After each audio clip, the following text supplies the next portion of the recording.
verdade é que eu não caminho sobre o mar, mas pela fé eu vou confiar. O meu caminho vai além do que os meus olhos podem ver. O meu futuro é de paz e eu creio vai amanhecer, vai amanhecer, vai amanhecer,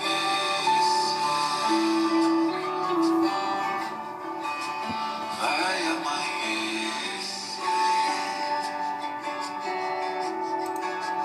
vai amanhecer.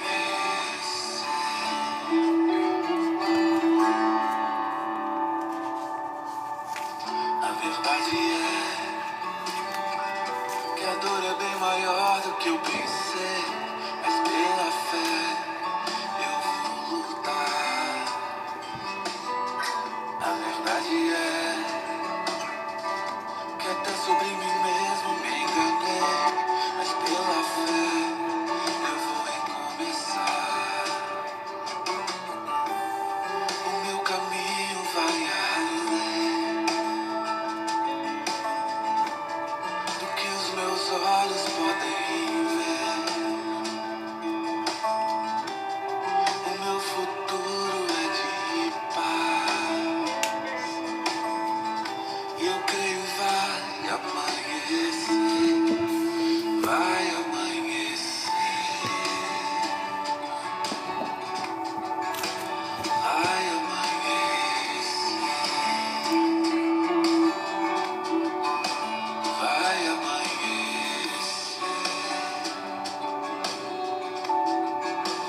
vai amanhecer.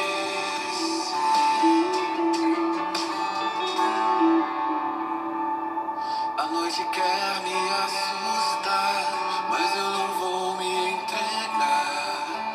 Eu sei, o sol vai voltar, vai amanhecer, vai amanhecer,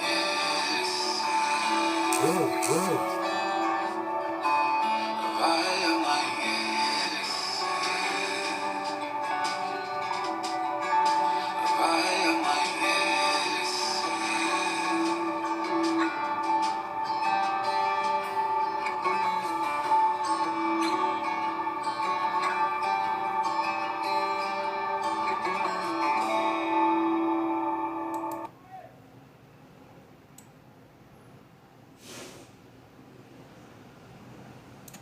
A noite quer me assustar.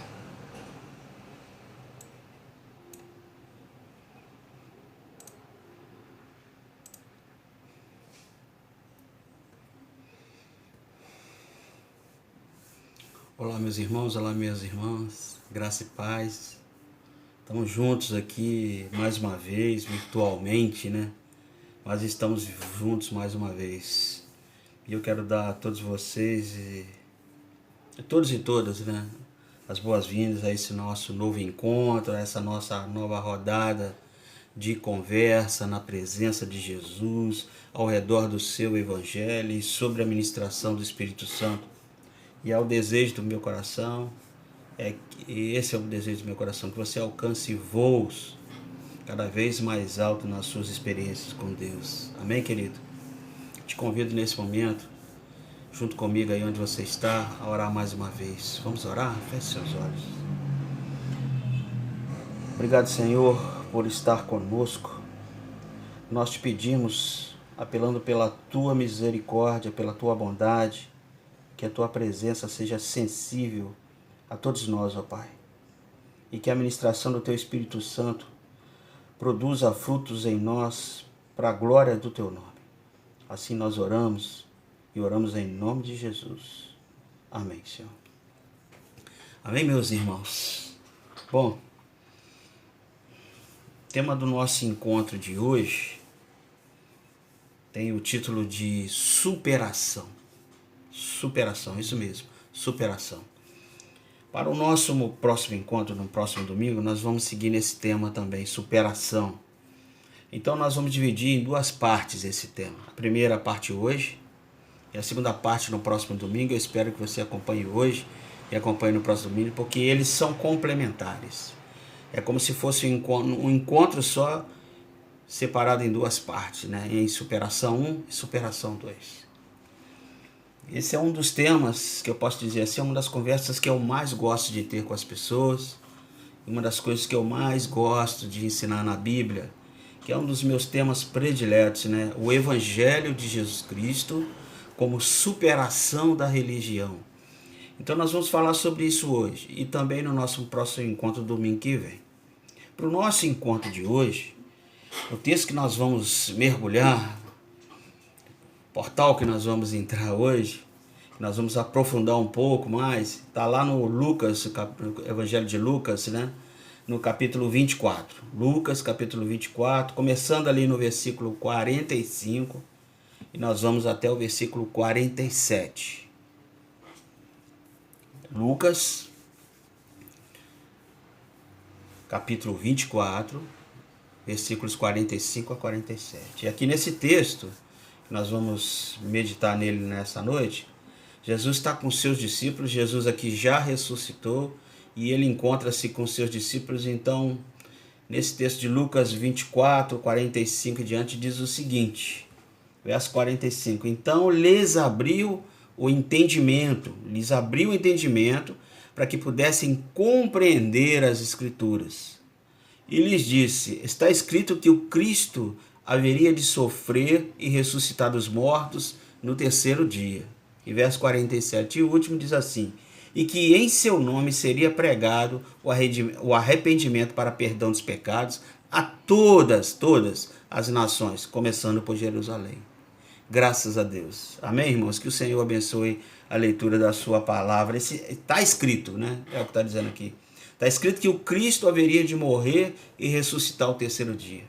E aqui no versículo 45 de Lucas 24, diz que Jesus lhe abriu o entendimento para que pudessem compreender as Escrituras. E isso aqui, irmãos, é muito importante, né? Por quê? Porque Jesus ele não aparece do nada, no vácuo, né? Ele não vem assim, de repente. Ele não aparece um dia e diz, eu sou o Messias. Não foi assim que aconteceu, né?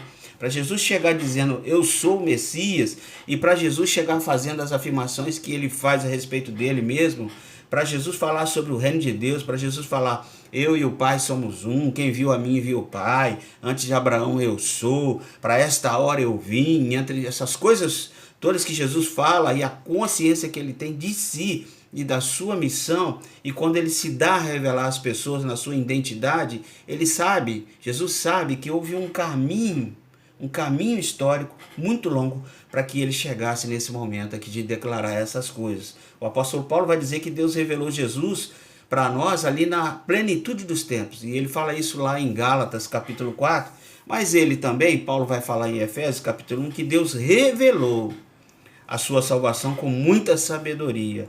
A ideia do apóstolo Paulo aqui é que Deus tem um caminho histórico até chegar ao Messias, até que chegar a Jesus de verdade ou verdadeiramente, né? Então você sabe que existe na Bíblia Sagrada, por exemplo, o proto-evangelho, né? Que é o Gênesis, lá no capítulo 3, versículo 15, quando Deus promete que um descendente de mulher vai esmagar a cabeça da serpente. Gênesis 3,15 ele é chamado de o proto-evangelho.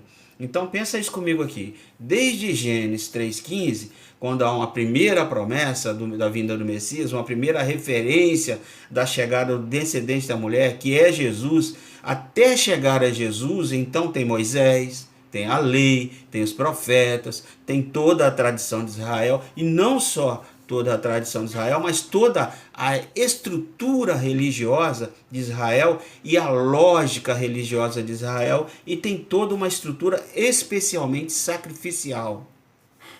Pois bem, você sabe que a religião de Israel, ela está construída em cima desses pilares aí, né? Então tem o templo, tem os sacerdotes, tem os sacrifícios, tem os animais sacrificados, né? E tem o grande símbolo da Páscoa, que é o cordeiro que foi morto e o sangue é pintado nos umbrais das portas e janelas e o anjo da morte passa sobre o Egito. Você conhece a história. Então tem toda uma simbologia e uma simbologia que vai construindo uma expectativa da chegada do Messias, mas vai também construindo a identidade ou uma identidade do Messias. Por isso é importante a gente conhecer a história de Israel, é importante a gente conhecer o Velho Testamento, é importante a gente conhecer as Escrituras, a palavra de Deus.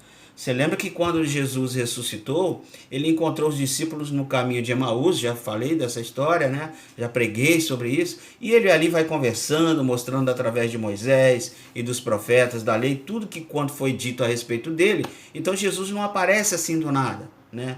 Tem uma longa história para chegar nele.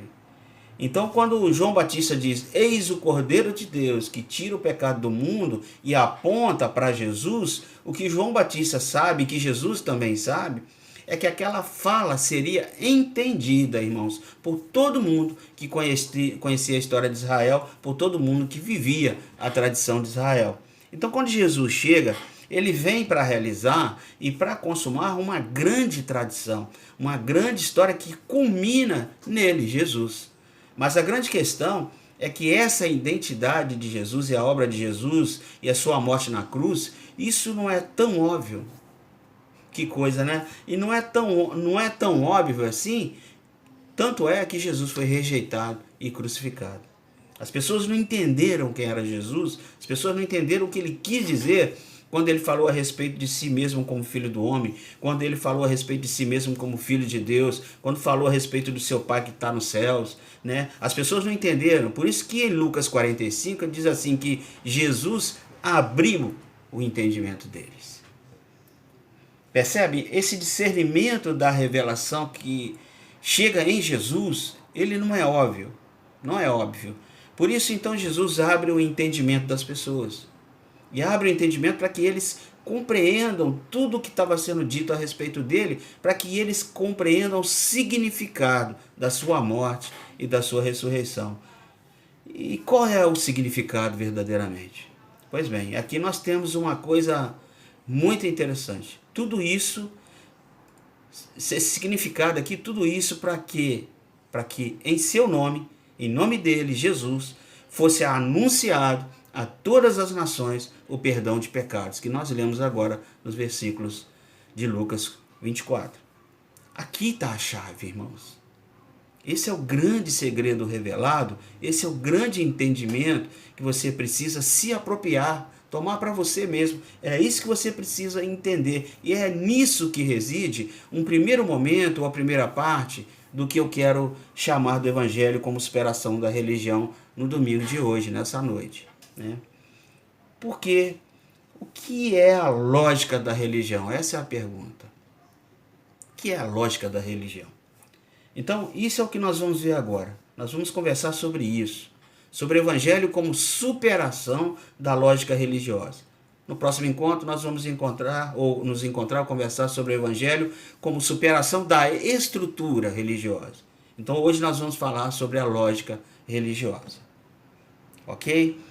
Qual é a lógica? Para começar, então, qual é a lógica da religião de Israel que Jesus veio revelar? Qual é a lógica? Vou repetir. Qual é a lógica da religião de Israel que Jesus veio revelar? Eu oro a Deus para que o seu entendimento também seja aberto. Que os seus olhos sejam abertos para vocês entenderem isso daqui. Amém?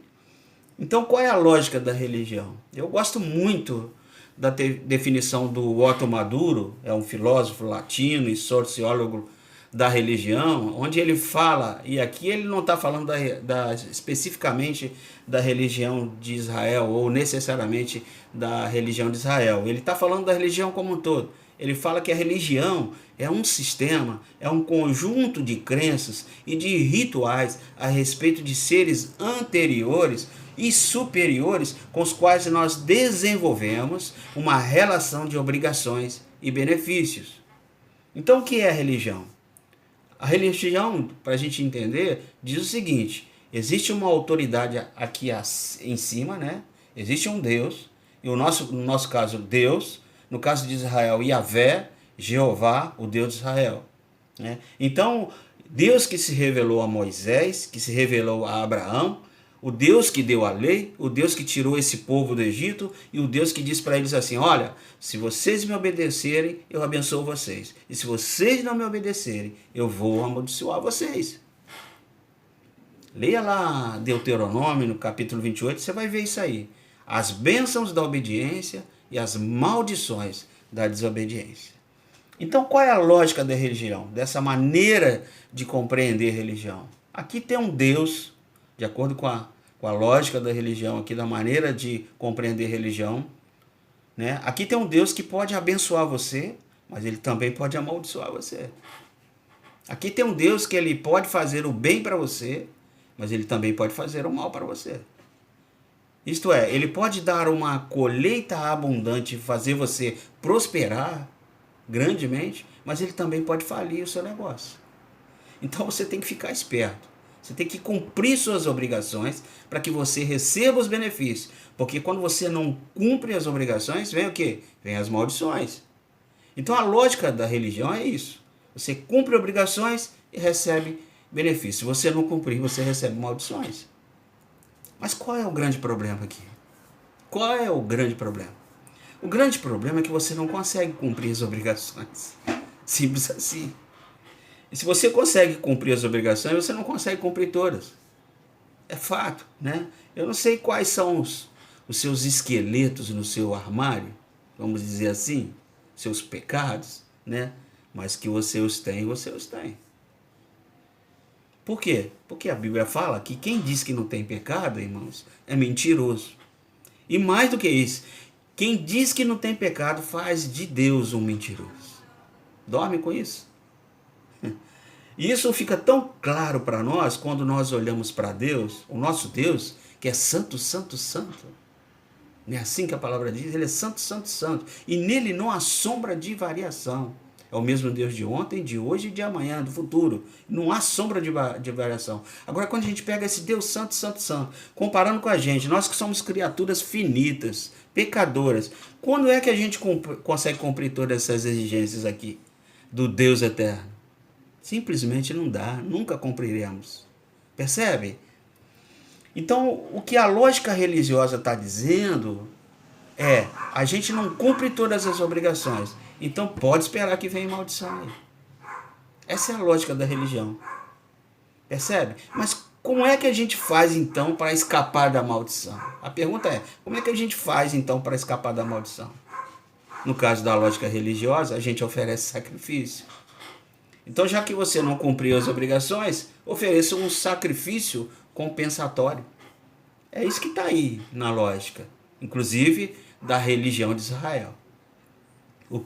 Para você lembrar da história, os que os sacerdotes faziam no templo com sacrifícios, e existe na lei de Moisés toda uma prescrição, que tipo de sacrifício para cada tipo de pecado, ou seja, quais são os sacrifícios compensatórios para os tipos de pecados e danos que causamos no mundo de Deus, e que causamos um para com os outros. Então, sacrifícios. Né? Os sacerdotes de Israel sacrificavam, irmãos, diariamente no templo. Todo mundo levava animal para sacrificar. O que Jesus vem dizendo, quando Jesus entra em cena, é: eu sou o Cordeiro de Deus que tira o pecado do mundo. Aleluia, glória a Deus. Coitado da gente se não fosse Jesus, né? Ou seja, o perdão de Deus, Jesus está dizendo assim, o perdão de Deus para você não depende dos sacrifícios que você entrega. A partir de agora, Jesus está dizendo assim, olha, a partir da minha morte, da minha ressurreição, o perdão é oferecido em meu nome. Só tem um sacrifício, só tem uma morte, só tem uma vida humana que é aceitável para que Deus possa perdoar. Essa é a construção que tem quando Jesus entra em cena. Então Jesus vem para quebrar tudo aquilo que existia. Sabe, Jesus vem para quebrar todo aquele ritual e está dizendo assim, olha, o perdão agora é em meu nome, não é mais sacrifício de animais. Depois você lê lá o livro de Levíticos, lá você vai encontrar a prescrição para todos os sacrifícios de animais. Já em Hebreus, no livro de Hebreus do Novo Testamento, o autor dessa carta diz lá no capítulo 9, que os sacerdotes entravam repetidas vezes no templo, ofereciam sacrifício, primeiro para eles mesmos, depois pelo povo, e eram sacrifícios de animais, mas eles tinham que ser repetidos, repetidos e repetidos, até que veio um Hebreus vai dizer isso no capítulo 9, era o sacrifício de animais repetidos, até que veio um sacerdote que ofereceu a si mesmo como sacrifício, e foi um sacrifício definitivo, de uma vez por todas, e acabou com essa linguagem sacrificial. Acabou. Esse sacerdote, esse é Jesus. A linguagem sacrificial não cabe na religião de Jesus. No Evangelho de Jesus Cristo, então, não cabe isso. Não há nada que o ser humano, nós, possamos fazer ou queiramos fazer para conquistar o favor de Deus ou fugir da maldição de Deus. E a boa notícia aqui para nós é que não é necessário que você faça nada, meu querido. Nada, porque Jesus já fez na cruz por você e por mim. Amém? Então, é no nome dele. Não é mais no sacrifício dos animais, não é mais na lógica da meritocracia, se eu dou eu recebo, se eu não dou eu não recebo, ou recebo maldição, ou recebo bênção. Não é mais meritocracia, ou seja, quem cumpriu a obrigação e quem não cumpriu, né? Quem merece benefício e quem merece a maldição.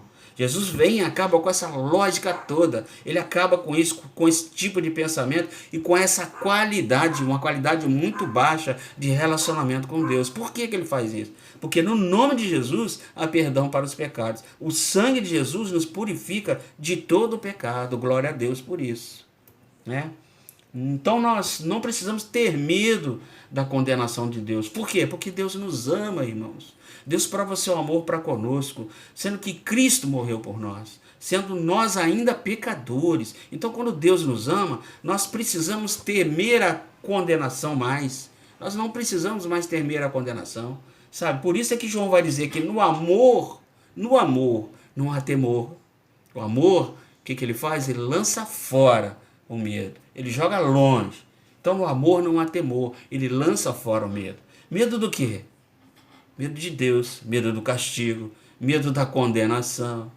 Por quê? Porque Jesus está dizendo, olha, eu já me entreguei e o meu sacrifício já foi feito. Eu já dei a minha vida. Então agora o que eu tenho para dar a você não é mais condenação, não é mais maldição. O que eu tenho para dar a você é perdão. Então nessa noite receba o perdão de Jesus pelos seus pecados. Se derrame diante dele e peça perdão, porque ele está disposto a te dar perdão. Amém, querido? Então é no nome dele, é em nome de Jesus. Por isso eu afirmo aqui, irmãos, com toda a convicção, com todo o meu entendimento, que o Evangelho de Jesus Cristo é a superação dessa lógica religiosa de obrigações e benefícios, da lógica de meritocracia, de obrigações e benefícios, da lógica que aprisiona pessoas com medo de Deus. Porque a morte de Jesus na cruz é o fundamento, é o alicerce, é a base da nossa busca de Deus. Amém? Por isso que o autor de Hebreus fala que Jesus rasgou o seu próprio corpo. E quando Jesus rasga o corpo dele na cruz, o véu que separava o lugar santíssimo do resto do mundo, esse véu também se rasgou, aleluia. Por isso que o autor de Hebreus, no capítulo 10, vai dizer que nós temos livre acesso pelo novo e vivo caminho que Jesus nos abriu na sua morte através do seu corpo. Que coisa maravilhosa, né, queridos? Que coisa maravilhosa. Então, é livre acesso a Deus. Você invoca o nome de Jesus, é isso que quer dizer quando a gente declara, nós oramos em nome de Jesus, amém. Quando nós declaramos isso, quando nós declaramos, nós oramos em nome de Jesus, amém. É isso que quer dizer. O que nós estamos dizendo verdadeiramente quando declaramos em nome de Jesus, amém?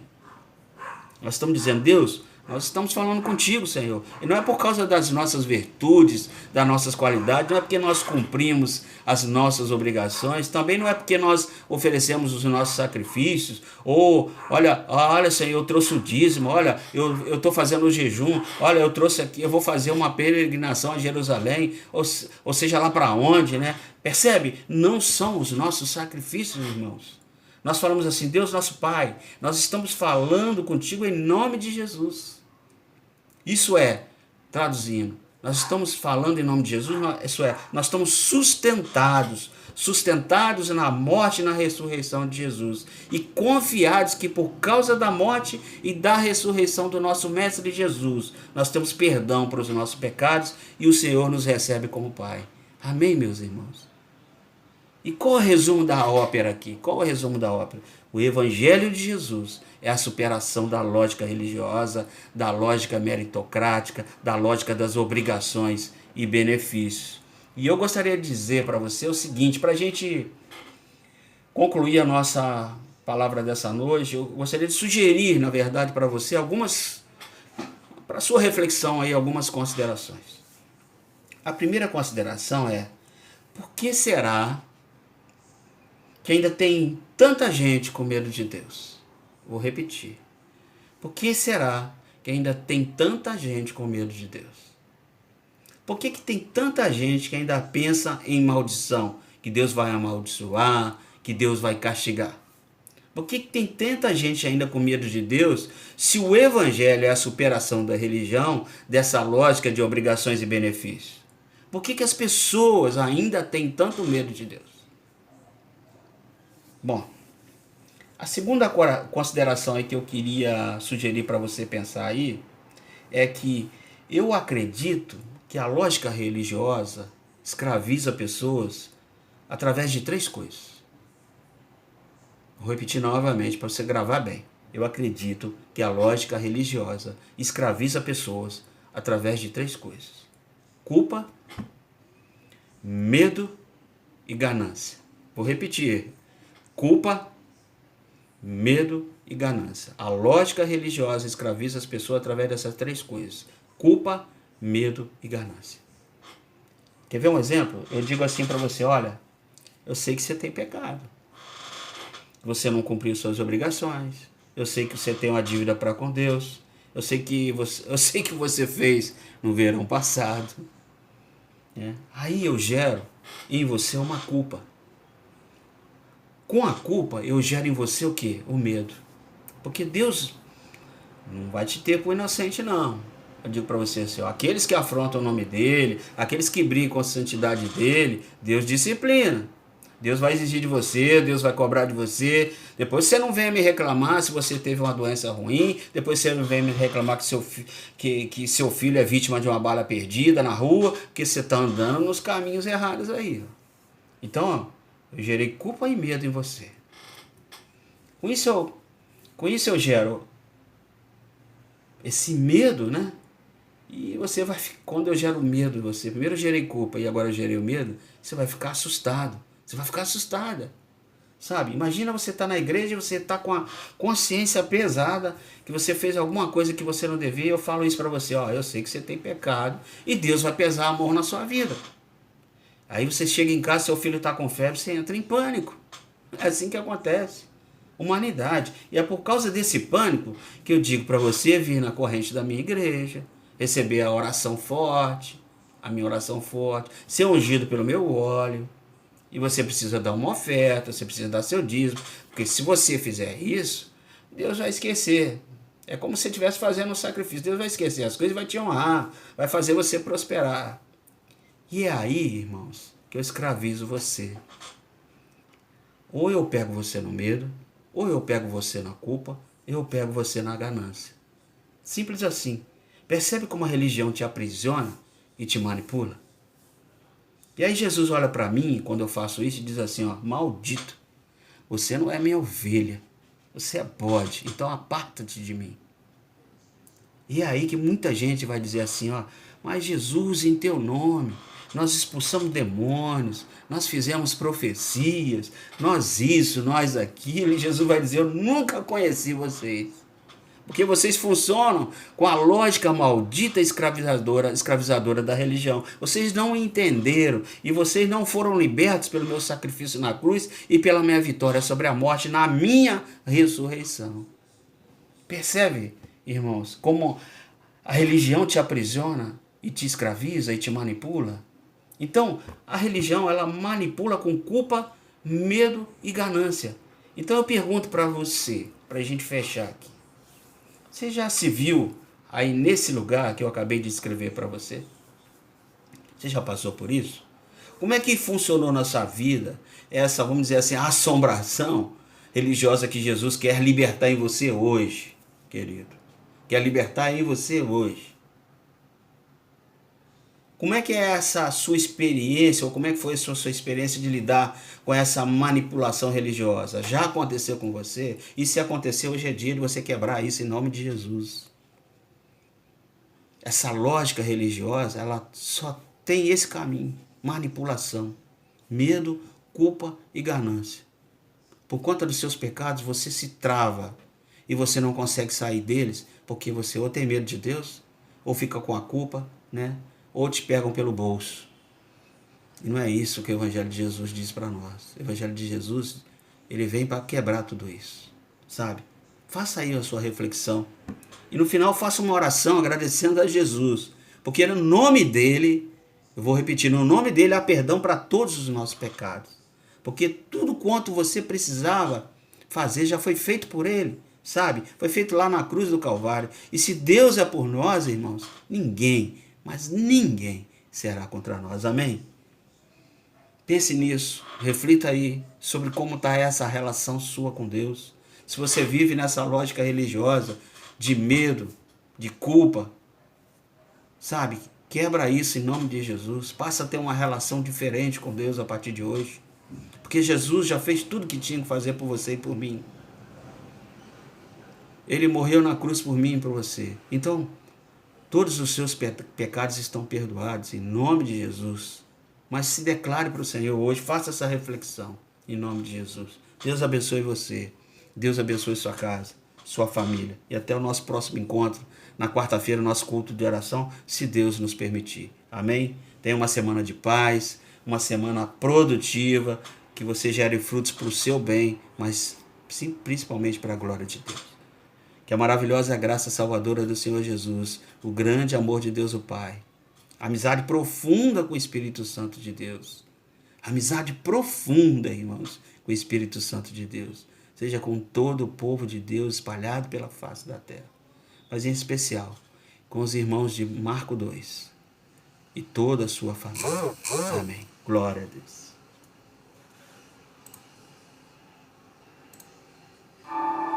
A noite quer me assustar, mas eu não vou me entregar.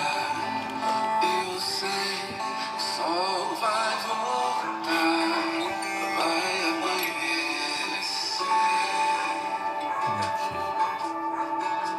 vai amanhecer, vai amanhecer,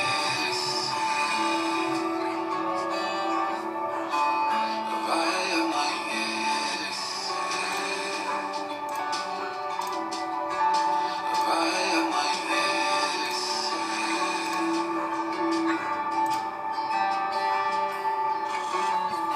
Deus abençoe.